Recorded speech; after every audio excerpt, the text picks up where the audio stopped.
السلام علیکم ورحمۃ اللہ وبرکاتہ۔ وعلیکم السلام ورحمۃ اللہ وبرکاتہ۔ مرحبا بعودتکم ایھا الطلاب الکرام الى درس الحدیث من جدید، فحیاکم اللہ تعالی وجزاکم اللہ احسن الجزاء فی الدنیا والآخرہ، داعین اللہ جل جلالہ آمین و ایاک۔ ان یبارک لنا فی هذه العلوم وان یسهل علینا هذه الدروس۔ ربنا تقبل منا انك انت السميع العليم وتب علينا انك انت التواب الرحيم۔ عزیز طلبہ، بحمد اللہ تعالی وبعونہ جل وعلا، مشکوٰۃ المصابیح کے سلسلہ دروس کا یہ ایپیسوڈ نمبر 8 یعنی 8واں سبق آپ کے سامنے موجود ہے، اور ہم اللہ کی توفیق اور اس کے فضل و کرم سے حسب معمول احادیث کے اردو ترجمہ پر فوکس رکھتے ہوئے قابل وضاحت عبارات و الفاظ کی قدر وضاحت بھی کریں گے، اور اگر ضرورت محسوس ہوئی تو انشاءاللہ حدیث کی اسنادی حیثیت کی بھی نشاندہی ہوگی۔ وما توفیقنا الا باللہ۔ تو آتے ہیں، دیکھتے ہیں کہ آج کے سبق کے حوالے سے ہماری پہلی حدیث کون سی ہے اور اس کا ٹاپک کیا ہے۔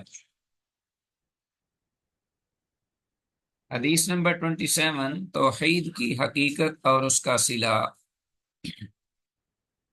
وعن عبادة بن الصامت رضی اللہ تعالی عنہ قال، سیدنا عبادہ بن صامت رضی اللہ تعالی عنہ سے روایت ہے، وہ کہتے ہیں کہ رسول اللہ صلی اللہ علیہ وسلم نے ارشاد فرمایا، من شاہد اللہ الہ الا اللہ، جس نے گواہی دی کہ اللہ کے سوا حق کے ساتھ کوئی معبود برحق نہیں، وحدہ، وہ اکیلا ہے، لا شریک لہ، اس کا کوئی شریک نہیں، وَأَنَّ مُحَمَّدًا عَبْدُهُ وَرَسُولُهُ، اور بے شک محمد صلی اللہ علیہ وسلم اس کے بندے اور اس کے رسول ہیں، وَأَنَّ عِيسَىٰ عَبْدُ اللَّهِ وَرَسُولُهُ، اور یقیناً عیسیٰ علیہ السلام اللہ کے بندے اور اس کے رسول ہیں، وَابْنُ أَمَتِهِ، اور اس کی بندی کے بیٹے ہیں، بندی کے بیٹے مراد مریم علیہ السلام، وَكَلِمَتُهُ، اور اس اللہ پاک کی کلمہ ہے، القاہا الی مریم، جس کلمہ کو اللہ نے القاء کیا، ڈال دیا، الی مریم، ان کی والدہ مریم علیہ السلام کی جانب، وروح منہ، اور وہ اللہ پاک کی طرف سے روح ہیں، والجنت والنار حق، اور یہ بھی اس نے گواہی دی، جس نے بھی گواہی دی کہ جنت اور جہنم یعنی آگ حق، یہ سچ ہے، تو اس پر ادخلہ اللہ الجنت، اللہ پاک اس کو جنت میں داخل کرے گا، علی ما کان من العمل، خواہ وہ شخص کسی بھی عمل پر ہوگا، متفق علیہ۔ یہ حدیث متفق علیہ ہے، اس پر امام بخاری اور امام مسلم دونوں نے اتفاق کیا ہے۔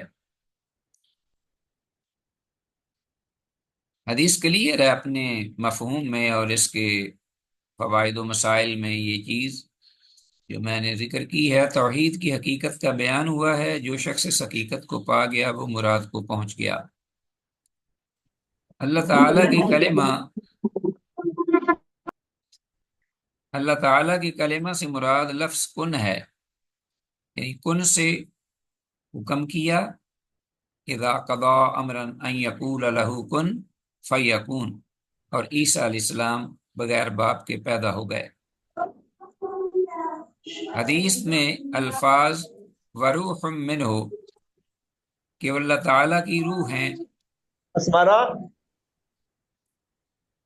پلیز عزیز طلبہ یہ پیچھے سے بند کر دیا کریں پلیز، یہ آپ کی آوازیں ریکارڈ ہو رہی ہیں اور آگے یہ لیسن میں ریکارڈ ہو جاتی ہیں، ان کو پیچھے سے please switch off your loud speaker. حدیث میں الفاظ وروح من کہ وہ اللہ تعالیٰ کی روح ہیں، اللہ تعالیٰ کی طرف روح کی نسبت عزت تو بزرگی کی وجہ سے ہے، وگرنہ تمام روحوں کا خالق اللہ ہی ہے۔ جیسے کہا جاتا ہے خانہ کعبہ کو بیت اللہ، اللہ کا گھر، حالانکہ سارے گھر اللہ ہی کے ہیں۔ اور حضرت صالح علیہ السلام کی اونٹنی کو ناقۃ اللہ کہا گیا ہے قرآن مجید میں، تو یہ نسبت صرف عزت، احترام اور شرف کی وجہ سے ہے کہ وہ اللہ کا کلمہ اس لیے ہے کہ وہ کن سے حکم کیا اور وہ پیدا ہوئے، اور روح کی نسبت اللہ کی طرف سے وروح من ہو، عزت، احترام اور وقار کے لیے۔ نیکسٹ حدیث ہے نمبر 28، دین اسلام کی عظمت اور رفعت۔ وعن عمرو بن العاص، عمر بن عاص رضی اللہ تعالیٰ عنہما سے یہ روایت ہے، قال، وہ کہتے ہیں، اتیت النبی، کہ میں اللہ کے نبی صلی اللہ علیہ وسلم کی خدمت اقدس میں حاضر ہوا، وقلت، تو میں نے کہا، ابسط یمینک، کہ اپنا دانا ہاتھ باہر نکالیے، قال ابایعک، تاکہ میں آپ کے دست مبارک پر بیعت کروں، عہد و پیمان کروں۔ فبسط یمینہ، تو آپ صلی اللہ علیہ وسلم نے اپنا دانا ہاتھ باہر نکالا، ان کی طرف بڑھایا۔ فقبضت یدی، تو کہتے ہیں عمر بن عاص رضی اللہ تعالی عنہ کہ میں نے اپنا ہاتھ پیچھے کھینچ لیا۔ فقالا، تو انہوں نے فرمایا، یعنی اللہ کے نبی صلی اللہ علیہ وسلم نے فرمایا، ما لک یا عمرو، اے عمر کیا معاملہ ہے آپ کے لیے، کیا مسئلہ ہے، یا آپ کو کیا ہوا؟ قلت، تو میں نے کہا، اردت ان اشترط، کہ میں نے یہ چاہا ہے کہ میں شرط عائد کروں۔ قال، آپ نے فرمایا، تشترط ماذا، کس بارے میں تو شرط لگانا چاہتا ہے؟ قلت، تو میں نے کہا، ان یغفر لی، کہ مجھے معاف کر دیا جائے۔ قال، آپ نے فرمایا، اما علمت یا عمرو، اے عمر کیا تو نے جانا نہیں ابھی تک، ان الاسلام یہدم، کہ بے شک اسلام گرا دیتا ہے، یعنی مٹا دیتا ہے، ما کان قبلہ، جو کچھ بھی اس سے پہلے ہو، یعنی گناہوں میں سے، خطاؤں میں سے۔ وَأَنَّ الْهِجْرَةَ تَهْدِمُ مَا كَانَ قَبْلَهَا، اور یقیناً ہجرت جو ہے وہ بھی مٹا دیتی ہے جو کچھ بھی اس سے پہلے سیئات، گناہ وغیرہ ہوتے ہیں۔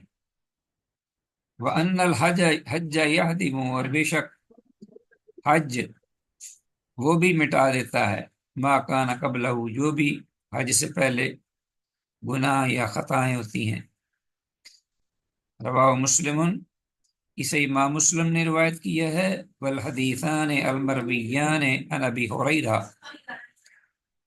اور دو مزید حدیثیں جو روایت کی گئی ہیں ابو ہریرہ رضی اللہ تعالی عنہ سے، جس میں پہلی حدیث قال قال اللہ تعالی، کہ رسول اللہ صلی اللہ علیہ وسلم نے فرمایا کہ اللہ تعالی فرماتا ہے، یہ حدیث قدسی ہے، پہلی حدیث، جس کے الفاظ یہ ہیں، انا اغنی الشرکاء عن الشرک، بڑی معروف حدیث ہے، یہ انشاءاللہ آپ پڑھیں گے، کہ میں شرکاء کے شرک سے بے پرواہ ہو جاتا ہوں، یہ آخر حدیث تک ہے۔ من عمل عملا اشرک فیہ معی غیری ترکتہ وشرکہ، ایک تو یہ حدیث قدسی ابو ہریرہ رضی اللہ عنہ سے جو مروی ہے، اور دوسری حدیث جو ابو ہریرہ رضی اللہ عنہ سے مروی ہے، والآخر الکبریاء ردائی، جس کے الفاظ ہیں کہ تکبر میری چادر ہے۔ تو امام کون ہے؟ امام مشکات المصابیح کے مؤلف رحمہ اللہ، وہ یہ حدیث ذکر کر کے یہاں عمر بن عاص رضی اللہ عنہ کی، تو کہتے ہیں کہ یہاں دو حدیثیں تھیں ابو ہریرہ رضی اللہ عنہ سے مروی، جو کہ مصابیح میں تھی، جو امام بغوی نے ذکر کی تھی، لیکن ان دونوں کو میں نے یہاں سے اٹھا کر میں نے ذکر کر دیا ان کا، سنذکرہما، ان دونوں کو ہم عنقریب ذکر کریں گے، فی باب الریاء والکبر، دکھلاوے اور تکبر کے باب میں، انشاءاللہ تعالی، اگر اللہ تعالی نے چاہا۔ رواہ مسلم، اور اسے امام مسلم نے روایت کیا ہے۔ تو یہ صاحب مشکات المصابیح کے جو مؤلف ہیں انہوں نے یہ بات کہی ہے، اور یہ کبھی کبھی ایسا وہ کہیں گے کہ کوئی حدیث جو کہ امام بغوی رحمہ اللہ نے ذکر کیا اپنی ترتیب سے ایک خاص باب میں، تو وہ اس کو جہاں زیادہ مناسب سمجھتے ہیں وہاں ذکر کر دیتے ہیں، لیکن ساتھ یہاں نشاندہی بھی کر دیتے ہیں تاکہ علمی خیانت جو ہے اس میں کوئی اس کا ارتکاب نہ ہو۔ رواہ مسلم، اور اسی امام مسلم نے روایت کیا ہے۔ حدیث واضح ہے، کلیئر ہے، دین اسلام کی عظمت و رفعت، کہ دائرہ اسلام میں داخل ہونے کے بعد معمولی نیکی کی بھی قدر و قیمت بڑھ جاتی ہے۔ حق بات میں شرط عائد کرنے کا جواز، جیسے عمر بن عاص رضی اللہ تعالیٰ عنہما نے، عبداللہ بن عمر نے،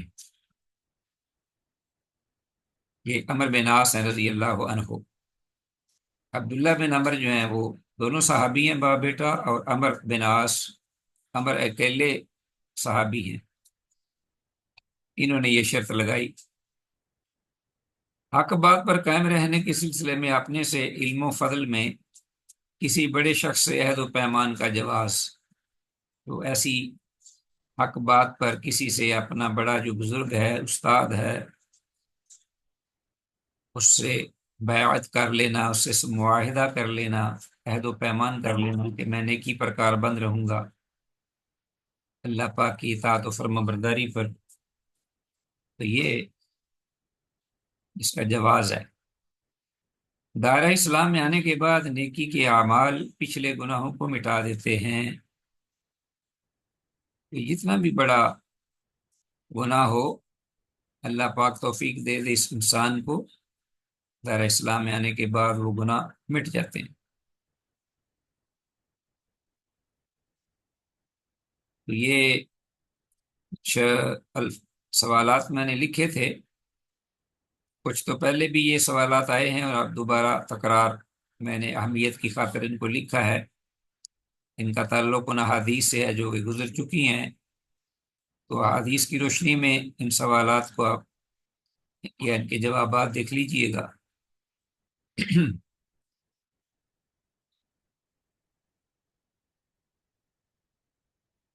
حدیث 29، معاذ بن جبل رضی اللہ تعالیٰ عنہ سے یہ روایت، اس کا ٹاپک ہے جہنم سے بچا کر جنت میں داخل کرنے والا عمل۔ سیدنا معاذ بن جبل رضی اللہ تعالیٰ عنہ سے روایت ہے، قالا، کہتے ہیں، قلت، تو میں نے کہا، یا رسول اللہ، اللہ کے رسول صلی اللہ علیہ وسلم، اخبرنی بعمل، مجھے ایسے عمل کی بابت بتا دیجئے، یدخلنی الجنت، جو مجھے جنت میں لے جائے، ویباعدنی من النار، اور مجھے آتش جہنم سے دور کر دے، جہنم کی آگ سے۔ قال، آپ نے فرمایا، لقد سألت عن امر عظیم، کہ اے معاذ، تو نے ایک بڑے کام کے معاملے میں یا بڑے معاملے کے بارے میں تو نے پوچھا ہے۔ سألت عن امر عظیم، معاملہ تو بڑا بڑا ہے، بہت بڑا بڑا عظیم ہے۔ وَإِنَّهُ لَيَسِيرٌ عَلَى مَن يَسَّرَهُ اللَّهُ تَعَالَى عَلَيْهِ، اور یقیناً وہ حقیقت میں جو بظاہر بڑا معلوم ہوتا ہے، وہ آسان بھی ہے، علی من، اس شخص پر، یسرہ اللہ تعالی علیہ، جس پر اللہ پاک اس کو آسان فرما دے، اللہ کی توفیق سے اللہ پاک اس پر عمل پیرا ہونے کی توفیق دے دے، تو وہ آسان بھی ہے۔ ایک تو یہ کہ تعبد اللہ ولا تشرک بہ شیئا، تو اللہ کی عبادت کرے اور اس کے ساتھ کچھ بھی یا کسی کو بھی شریک نہ کرے،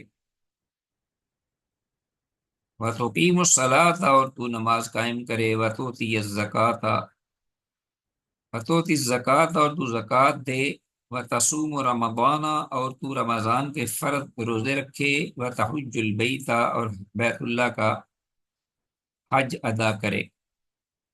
یہ سارے پلرز آف اسلام ہیں جو آپ نے بیان فرمائے، جن کا تعلق ظاہری اعمال سے ہے۔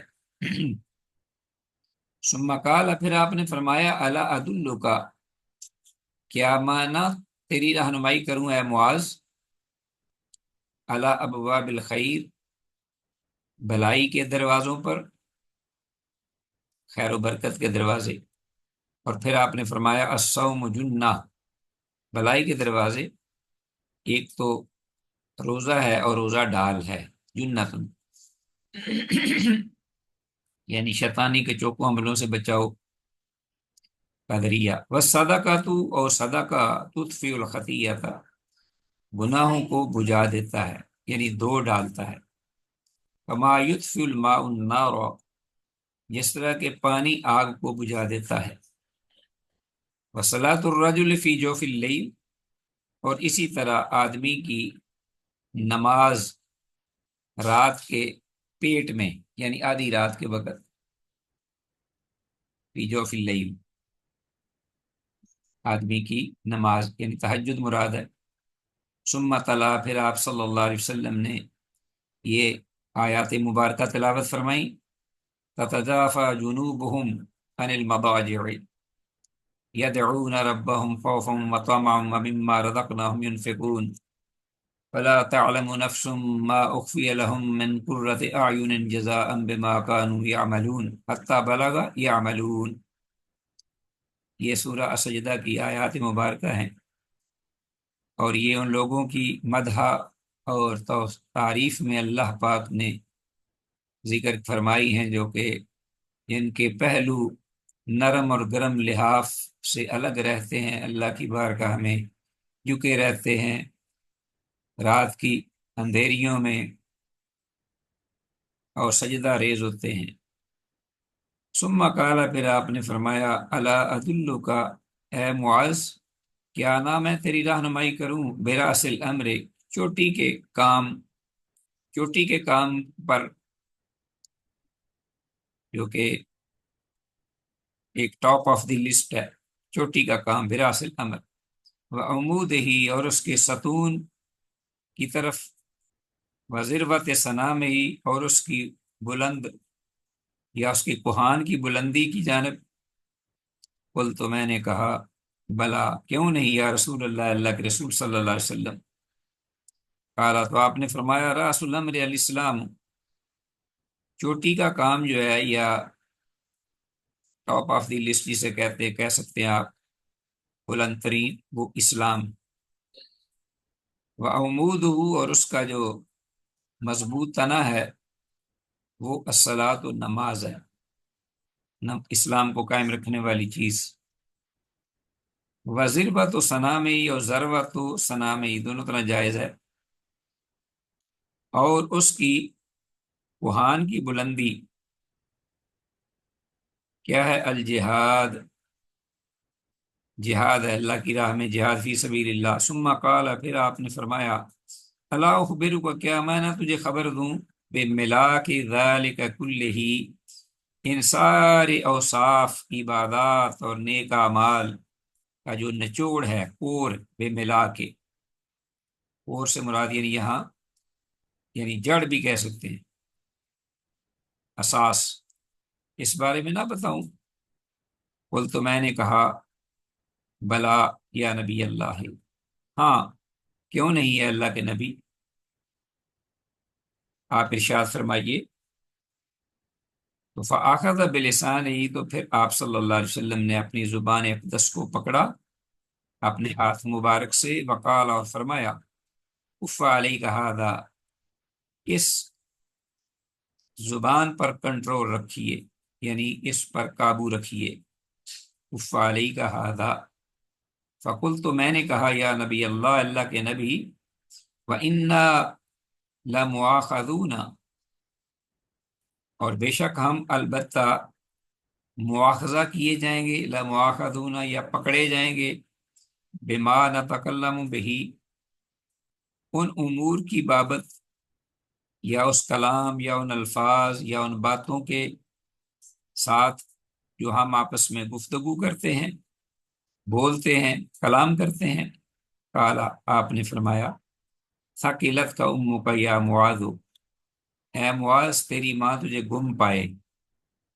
یہ ایک تنبیہی کلمہ تھا جو کہ عرب دوران گفتگو کسی بات کی طرف اہمیت دلانے کی خاطر اور ساتھ اس میں انتباہ بھی ہوتا تھا، بولتے تھے تیری ماں تجھے گم پائے اے معاذ، وحال یکب الناس فی النار، اور نہیں لوگوں کو، وحل اور نہیں، حل یا مراد نافیہ اس لیے ہے کہ آگے الا آ رہا ہے، حرف استثناء الا، یہ آگے، اور نہیں گرائے گا لوگوں کو فی النار، آگ میں، یا نہیں گرائے گی آگ میں، وَلْيَكُبُّ النَّاسَ فِي النَّارِ، آگ میں، عَلَى وُجُوهِهِمْ، لوگوں کو ان کے چہروں کے بل، او عَلَى مَنَاخِرِهِمْ، یا آپ نے یہ بات فرمائی کہ ان کے نتنے یا ناک، مراد چہرے ہی ہیں، ان کے نتنوں کے بل نہیں گرائیں گے لوگوں کو جہنم میں، ان کو ان کے چہروں یا ان کے نتنوں کے بل پر، کیا چیزیں، اللہ سوائے حصائد السنتہم، ان کی زبانوں کی کاروائیاں۔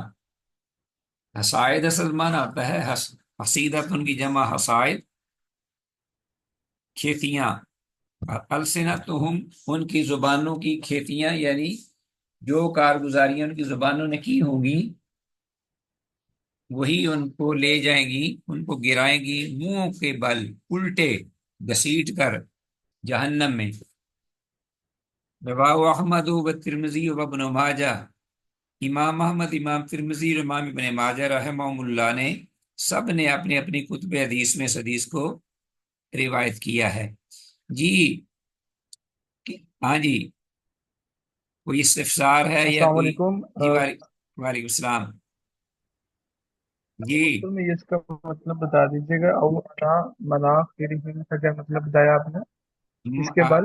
مناخر آپ نے جو نتنوں کے بل، یعنی جو ناک کے بل منہ پہ ہوتا ہے نا ناک، تو اس کے یعنی الٹا گھسیٹ کر منہ کے بل، مراد وہی ہے۔ اصل میں راوی کو شک ہے کہ یہ الفاظ آپ نے فرمائے علی وجوہہم، او یا علی مناخرہم، یا آپ نے یہ الفاظ فرمائے، معنی دونوں کا ایک ہی بنتا ہے، لیکن راوی کو چونکہ شک پڑ گیا ہے، اس لیے راوی جو روایت کرنے والے ہیں معاذ بن جبل رضی اللہ عنہ، انہوں نے دونوں کا ذکر کر دیا ہے کہ حال یکب الناس فی النار علی وجوہہم، آپ نے فرمایا، یا آپ نے یہ کہا کہ حال یکب الناس فی النار علی مناخرہم الا حصائد السنتہم، نہیں گرائیں گی لوگوں کو آگ میں ان کے منہوں کے بل یا ان کے نتنوں کے بل، ناک کے بل، مگر کیا ان کی زبانوں کی کارگزاریاں، زبانوں کی کھیتیاں، یہ زبانوں سے جو اپنا بےہودگی، گالم گلوچ، اور اسی طرح چغل خوریاں، اسی طرح غیبت، بہتان، اور اسی طرح دوسروں کو ایذا دینا، تکلیف دینا، یہ ساری چیزیں اس میں شامل ہیں، والعیاذ باللہ۔ جی، سیدنا جزاک اللہ۔ بارک اللہ فیک، سیدنا معاذ بن جبل رضی اللہ تعالیٰ عنہ کی فضیلت ایک تو حدیث سے واضح ہوئی، دین کی بابت سوال کرنے کی اہمیت و افادیت بھی واضح ہوئی کہ سوال کرنا چاہیے، اچھے اچھے سوالات دین کے بارے میں۔ جنت کا حصول آسان نہیں، اللہ یہ کہ رب العالمین جس کے لیے آسان فرما دے، یہ بھی بات ہے۔ اللہ اکبر۔ کسی اہم معاملے کی وضاحت کے لیے تشبیہات کے استعمال اور مثالیں دینے کا جواز، جیسا کہ اس حدیث میں رسول اللہ صلی اللہ علیہ وسلم نے مثالیں دے کر واضح فرمایا کہ جو راس الامر کیا ہے اور اس کا عمود کیا ہے اور اس کی بلند کوہان وہ کون سی ہے، یا کوہان کی بلندی۔ اسی طرح حدیث میں مذکور تمام نیک اعمال کو بدن سے، جبکہ اس بدن کے سر کو اسلام سے تشبیہ دی گئی ہے۔ زبان کے غلط استعمال کی ہلاکت خیزیاں ان کا بیان ہوا ہے کہ وہ انسان کو جہنم میں لے جائیں گی، والعیاذ باللہ۔ چلیں جی، حدیث کے بعد ہمارے پاس آئی حدیث تکمیل ایمان کے لیے اعمال کون کون سے ہیں کہ انسان کا ایمان مکمل ہو۔ وعن ابی امامہ، ابو امامہ باہلی رضی اللہ تعالیٰ عنہ سے یہ روایت ہے، قال، وہ کہتے ہیں، قال رسول اللہ، کہ اللہ کے رسول صلی اللہ علیہ وسلم نے ارشاد فرمایا، من احب للہ، جس نے محبت کی اللہ کے لیے، وابغض للہ، اور کسی سے نفرت کی اللہ ہی کے لیے، واعطى للہ، اور کسی کو کچھ دیا اللہ ہی کے لیے، ومنع للہ، اور کسی سے کچھ روکا اللہ ہی کی خاطر، فقد استکمل الایمان، تو اس نے ایمان کو مکمل کر لیا۔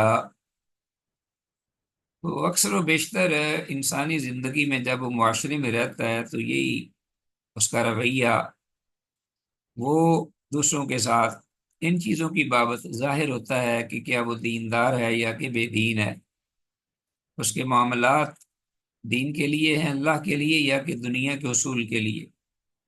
رواہ ابو داود، اس امام ابو داود نے روایت کیا ہے۔ ہماری محبتیں جو ہیں وہ بس غیروں سے، بے دینوں سے، نافرمانوں سے، صرف کہ ہمیں ان سے کچھ مل جائے یا کچھ لالچی رسوا، اور نیک لوگ جو ہیں وہ اپنے ان کو قریبی رشتہ داروں کو ہم اگنور کر دیتے ہیں۔ خاص طور پر رشتوں کے بارے میں یہ معاملہ بہت ہی گمبھیر ہے ہمارے ہیں۔ ایک مسلمان کا سراپا اللہ تعالیٰ کی مرضی کے مطابق ہونا یہی اصل حق بندگی ہے۔ حدیث میں مذکور چاروں اوصاف ایمان کی تکمیل کا ذریعہ ہیں۔ ایمان کے کم اور زیادہ ہونے کی دلیل بھی اس سے ملتی ہے، جیسا کہ پہلے یہ ذکر ہوا ہے۔ امام ابو حنیفہ رحمہ اللہ کہتے ہیں ایمان کم نہیں ہوتا نہ زیادہ ہوتا ہے۔ بہرحال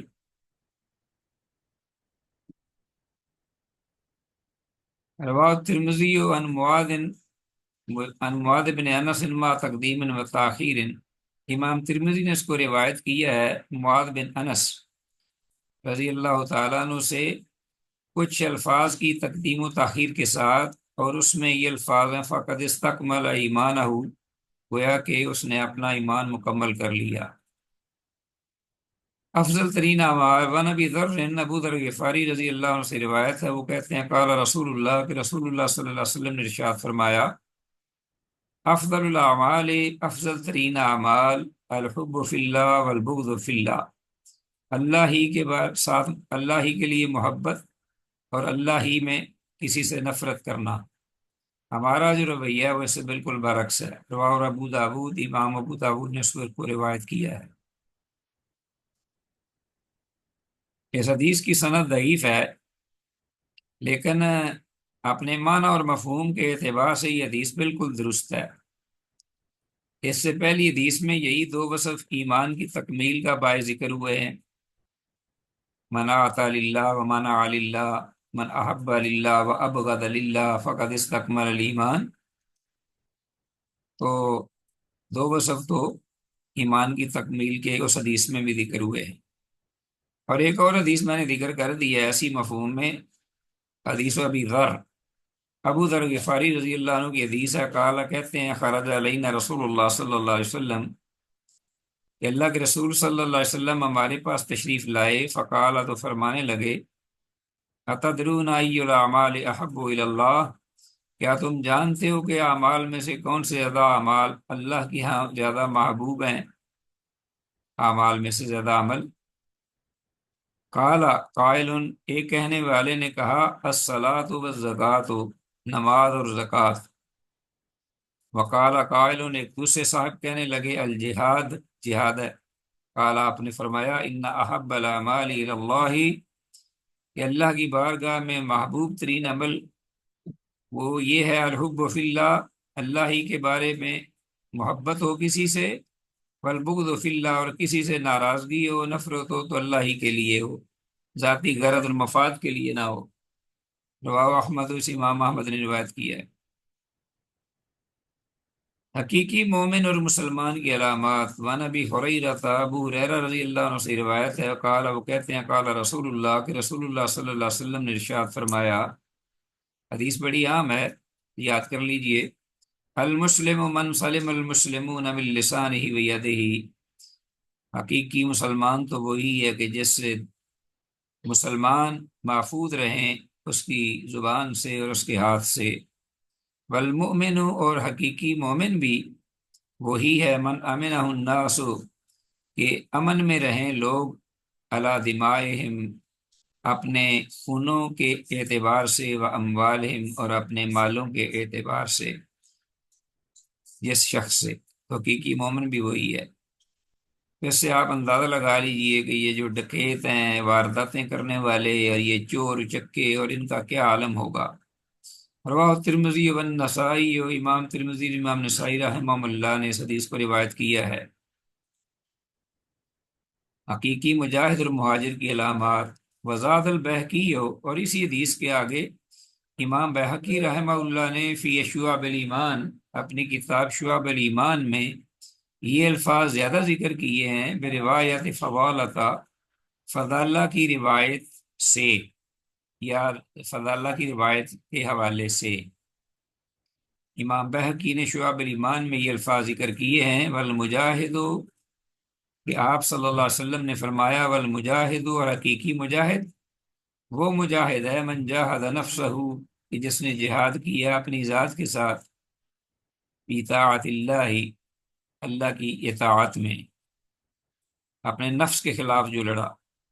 والمہاجر، اور حقیقی مہاجر وہ ہے، ہجرت کرنے والا، من حجر الخطایا والذنوب، کہ جس نے چھوڑ دی خطائیں، غلطیاں، لغزشیں، والذنوب، اور گناہ۔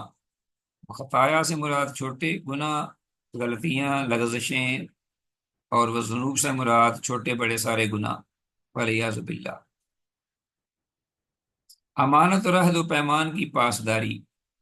وعن انس بن مالک، انس بن مالک رضی اللہ عنہ سے روایت ہے، کہتے ہیں، قال اقل ما خطبنا رسول اللہ، بہت ہی کم ہمیں خطبہ ارشاد فرمایا رسول اللہ صلی اللہ علیہ وسلم نے، اللہ قالا، مگر یہ کہ آپ نے یہ بات فرمائی، لا ایمان لمن لا امانت لہ، اس شخص کا کوئی ایمان نہیں جس شخص کی امانت نہیں، یعنی جو امین نہیں، امانت دار نہیں، ولا دین لمن لا عہد لہ، اور اس شخص کا کوئی دین نہیں جو شخص عہد و پیمان کی پاسداری نہ کرے، وعدہ کر کے وفا نہ کرے۔ رواہ البیہقی فی شعب الایمان، امام بیہقی نے اسے شعب الایمان میں روایت کیا اس حدیث کو۔ تو عزیز طلبہ، امانت کی پاسداری ایمان کے خواص میں سے ہے، عہد و پیمان کی حفاظت سچے مسلمان کا ترہ امتیاز ہے۔ اسی طرح ایک شخص کا حق جو دوسرے کے ذمہ واجب ہو، اس کے ادا کرنے میں امانت داری نہ برتنا خیانت اور بددیانتی کہلاتی ہے، اور اس کی تفصیل بھی ہے۔ امانت میں رکھی گئی کسی چیز میں بے جا تصرف کرنا یا مانگنے پر واپس نہ کرنا کھلی خیانت ہے۔ اسی طرح کسی کے ذمہ کوئی کام دیانتداری کے ساتھ ساتھ انجام نہ دینا بھی خیانت ہی کہلائے گا۔ حاکم وقت کا اپنے متفقہ قومی اور ملی مصلحتوں کے خلاف قدم اٹھانا بھی ملت سے بددیانتی ہے۔ اسی طرح دوست ہو کر سچی دوستی نہ نبھانا بھی خیانت ہے۔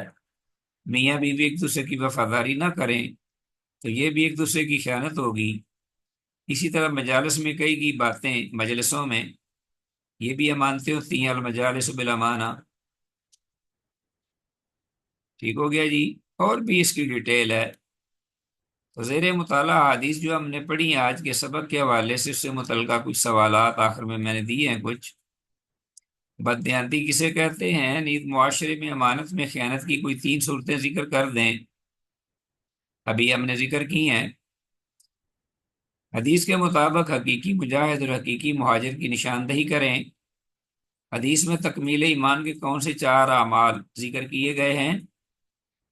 اور حدیث معاذ بن جبل رضی اللہ عنہ کے حوالے سے زبان کے غلط استعمال کی سزا کا ذکر کریں۔ اللہ سب کو محفوظ رکھے۔ اور آپ کے پاس قریباً 2 منٹس ہیں، کم و بیش کوئی استفسار سوال ہو تو کر سکتے ہیں۔ وَإِلَى اللِّقَاءِ وَاللَّهُ تَعَالَى الْمُسْتَعَانُ۔ ہاں جی، جی فرمائیے۔ السلام علیکم ورحمۃ اللہ۔ استاد محترم، یہ جو وعلیکم ہم کتاب پڑھ رہے ہیں، جی جی اس میں یہ جو آپ نے نوٹس بنائے ہوئے ہیں پی ڈی ایف کے، مطلب لیکچر وائز، جی جی، یہ ہمیں پی ڈی ایف میں مل سکتے ہیں؟ تو مل نہیں رہا، ہم تو بھیج تو رہے ہیں آپ کو۔ آپ کو ہم ایل ایم ایس پہ پی ہم ڈی ایف کے اندر لیکچر؟ ایل ایم ایس پہ اپلوڈ کر رہے ہیں ہم ان کو، اور ریکارڈڈ شاید ابھی انہوں نے شروع نہیں کیا یا کیا مسئلہ ہے، یہ انشاءاللہ آپ کو پورا ملیں گے۔ یوٹیوب پہ بھی آئیں گے اور اسی طرح آپ کو ایل ایم ایس پہ بھی آئیں گے، آپ چیک کر لیں، چیک کیا کریں۔ ابھی تک میرا حال ہے آپ کی بنی نہیں ہے وہ ایل ایم ایس پہ نا آپ کی۔ میرا بھی وہ، ہاں جی، ایل ایم ایس نہیں بنا۔ ہاں جی میں تو جی، یہ بھیج رہا وہ ہوں۔ بھی نہیں بنا۔ ہاں جی میں بھیج رہا چلو ہوں چلو، اور ٹھیک ہو انشاءاللہ گیا آپ کو استاد، سب میرے کو مل جائے بس میں نے، گا۔ ہاں انشاءاللہ۔ جی ٹھیک ہے، جزاک اللہ خیر، بارک۔ بس ہمارے ساتھ رہیے گا، اور جتنے بھی ہمارے اسٹوڈنٹس آ گئے اب ماشاءاللہ، شروع میں تو قریباً 50 سے اوپر تھے، اب 20 قریباً رہ گئے ہیں۔ اللہ انہیں ثابت قدم رکھے۔ اصل چیز تو ہے آمین ساتھ، آخر تک آمین، ساتھ چلنا۔ اوکے جی، انشاءاللہ وعلی انشاءاللہ اللقاء۔ اب تھرسڈے کو انشاءاللہ ملاقات ہوگی۔ اللہ حافظ۔ اور انشاءاللہ، آپ کا کوئز بھی اللہ انشاءاللہ حافظ، السلام اپلوڈ علیکم۔ کرنا ہے۔ اللہ حافظ، السلام علیکم۔ جی انشاءاللہ، السلام علیکم۔